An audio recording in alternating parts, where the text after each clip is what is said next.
Belki de bu akşam esen küleyler bir yarın yolunu gözleyir hele.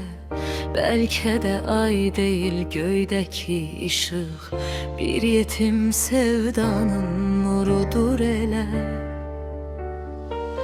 Torpağın qoynunda həsrət var belki, onun üçün çiçekler boynu bükür. Belki de yağışın her damlasında ayrılık gözyaşı sessiz süzür. Belki de bu dünya sevgi yüzünden belə kövrək olub, belə qəmli yaralı.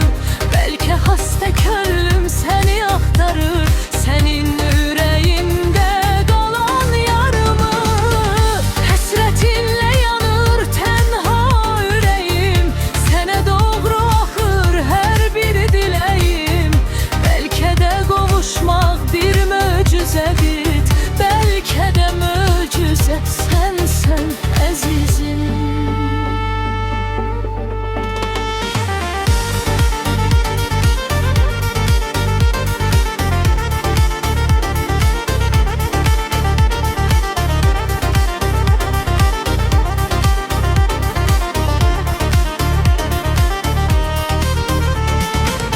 Belki de yolların yorgunluğudur, yaşlarda iz salan attım sesleri.